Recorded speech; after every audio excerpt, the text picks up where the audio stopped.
You make these decisions that, looking back on, you say to yourself, I can't believe I did that. Yeah.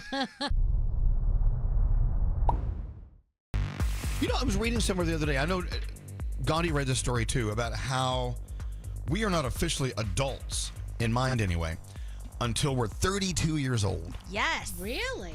That's it's a subjective thing. I mean, some people think, well, I'm an adult because now I can vote and I can serve in the military. And well, no, they're talking about more of a physiologically focused thing, right? Oh, biologically, maybe is the word I'm looking for. Yes. Your brain, on average, is an adult brain at 32 years old. Can you explain that to us? So it's apparently there are four phases of your brain that there are significant changes because of chemicals in your body and how things are just aging. And the first one is at 9 years old. The second one they thought was in your late teens, early 20s. And now they're saying, no, absolutely not. That your brain is not fully formed and fully functioning until you're 32. The next one is at 66 and then 83. Wow. All right. Wow. So I'm heading toward phase 3. You're in adulthood right now. You're still in true adulthood. Well, I don't know. I don't act like it. Don't think about it like that. But so when you say 32 is where, on average, we are adults, what does that mean? We have reasoning of an adult. We shouldn't have sex until we're 32 because we don't know what it means. We don't know how to process it. Explain that to us. So they're saying at 18, you get a lot of control over yourself. However, making really big decisions still shouldn't happen because your brain is forming and it's not completely functional the way that we have as adults, more logic, more reasoning. They're saying it's because, hold on, I'm going to find the exact reasons because I don't. Is this that frontal lobe thing? Yeah, that's part of it. Yeah, they're like, you really shouldn't be thinking that way. Your frontal lobe has not developed. How insulting are you? Anyway, go ahead. So they're saying that the findings suggest that the journey from a childlike brain to this peak in the early 30s is distinct from other phases in your lifespan. It doesn't mean that the brain of a 17-year-old and a 30-year-old look this. It means they actually look very different, specifically that the types of changes are consistent and important when it comes to decision making and logic. Okay, so what's the opposite? What's the reverse? What am I missing out of and missing out from now that my brain is an adult? Like, what fun, festive things was I doing before the age of 32 or whenever that brain thing crosses the threshold that I'm not doing anymore? And I want to go do those things again. I think this is my point. I don't want to be a boring 32-year-old, even though I'm twice that age. I think a big part of that, though, is continuing to do the stuff that you did when you were a kid. Because we talk about this all the time, but, being a kid, you look back on it and it was so fun because you did so many new things and you had this whimsy that once you've done all these things and you continue to then do the same thing, it's not as whimsical and exciting anymore. But if you continue to discover and learn and try new stuff, you don't have to lose that sense of, yay. Well, in Nate's definition, it's the lack of fear. Yeah. When you're younger, you process fear differently when you're younger than when you're older. Correct. You make these decisions that, looking back on, you say to yourself, I can't believe I did that. Yeah. I mean, something very innocuous, but now you would never do it as you get older. Well, I don't want to live that way. I don't want to be fearful of anything. Yeah. No. Why is everyone looking at me like that?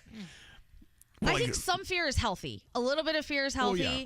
but also you don't want it to be crippling because bad stuff's going to happen whether you worry about it or not. So you should just live your life. Don't be stupid. Well, I know exactly. To that point, Danielle, I remember I was in my 30s when I started driving closer to the speed limit. Does that make sense? Yeah. No, really. Absolutely. I was just like, point A to point B, get there as fast as you can. I had one speed. Go. Yeah. Right? I was just saying. No, I know that, the odds are against you as far as living on a highway if you follow the rules. But in the old days, I remember weaving in and out of traffic. Yeah. Speeding down the side of the road. I was an idiot. Those guys scared the crap out of me. I'm like, you should hear the words coming out of my mouth when those people are down the highway like that. I know. They have no fear. Yeah, scary.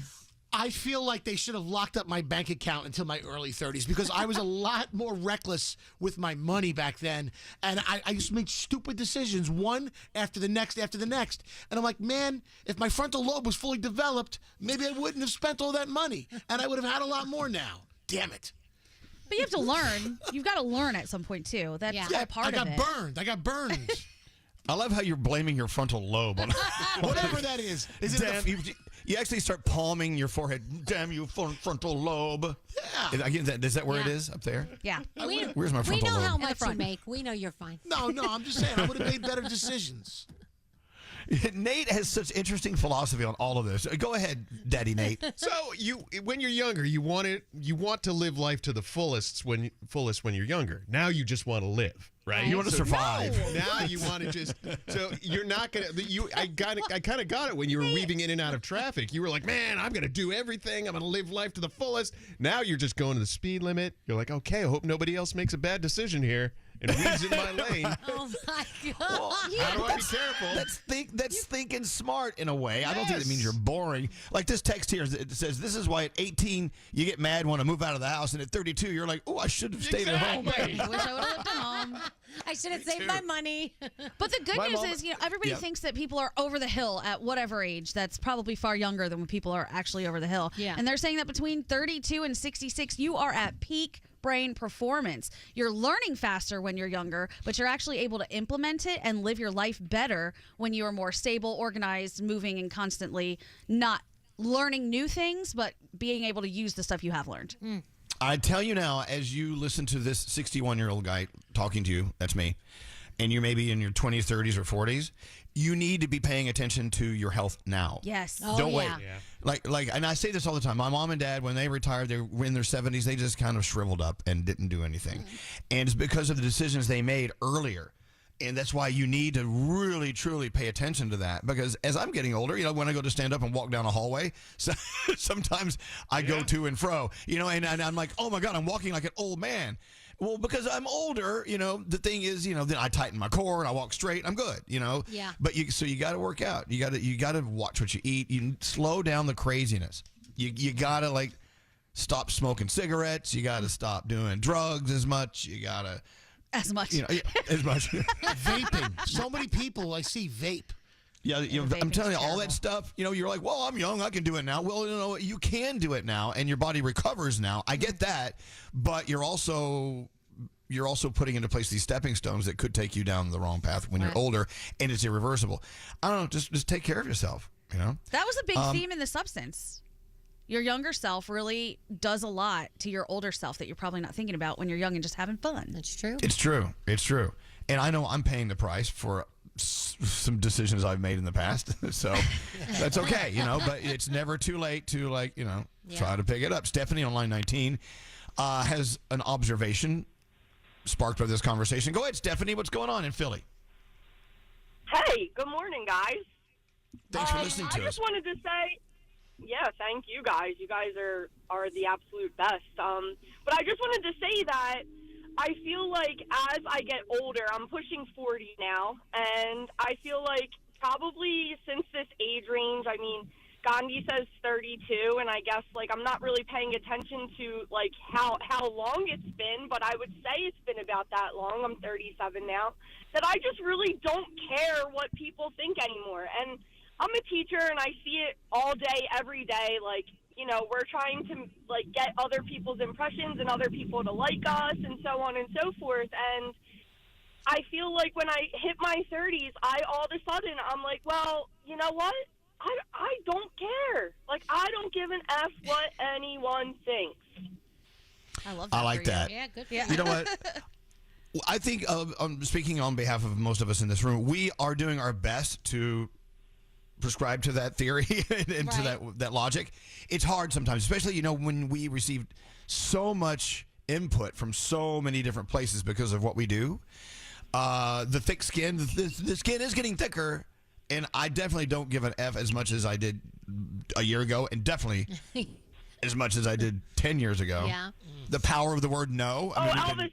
We've been loving that for years, right, Danielle? Yeah, yep. We've been trying. What's that? What's that, Stephanie? I was going to say, Elvis, you're telling me it's just going to keep getting better then. Yeah, absolutely. Yes. No, don't you? Weren't you totally intrigued by your grandmother or something when you were a kid? God, she's actually, or your granddad, they're actually kind of cool compared to my parents. Well, They have less of a. I will tell you, Yeah, go ahead. sorry. No, go ahead. I was gonna say I'm very lucky to still have my grandparents around, and actually I was just with my grandparents yesterday, and my grandpa's in a nursing home right now, just on whatever. But my point is that he said to me, and right before you put me on, he said to me, if there's anything he could tell me, it's to really start saving my pennies for when I'm old and when I'm his age. And right before you put me on, you were talking about, like, how when you're getting older, like, that's the stuff you kind of start to look at and stuff like that. And, I feel fortunate to have my grandparents, and they are the coolest freaking people on the earth. But I also see them dialing back, and sometimes where I feel like in some situations I'm the adult. Yeah. And I'm taking care of them now. Yeah. Oh, absolutely. That's how it works. That's how I feel with my mom. I go, Ma, when did I become the one that's the reasonable here? What are you doing? I'm like, stop doing that. I mean, it was just last Wednesday right here in this studio. Scary had to change my diaper. Oh, wow. Oh, my God. And what changing it was. Talking about dialing it back. But, the advice your grandfather gave you is great advice. You need to be putting your pennies away. But, that doesn't only apply to finances and putting money away for a rainy day. It also means taking better care of yourself. It also means making decisions that are in line with keeping you alive longer. Not only do you want to live longer, but you want to live a great life longer. That's where it's at. Yeah. And, grandparents, you say your grandma and your grandfather are just the coolest freaking people known to man. Were they always that cool? I do think there is a curve later in life where you do become more cool. I really do. Do you guys agree with that? Absolutely. Yeah, definitely. Oh, yeah. I think it happens when you stop caring about trying to impress everyone. I feel like that's the turn. And you hit the nail on the head. I Stephanie, would totally agree with that. I love talking to you, by the way. You have a great spirit. I'm so happy that we connected. Thank you so much for listening to us. I love that you're listening to us. Thank you, guys. I love each and every single one of you, and you guys keep my mornings great, and I'm able to listen until 8:30 every day, and it's phenomenal. So All right, thank good. you, and I'll remember keep that. doing what you're doing. I will. And at 8:30, we can just not care because she's not there anymore. All right, Stephanie. Thank you very much. Have a great day. Loving that conversation.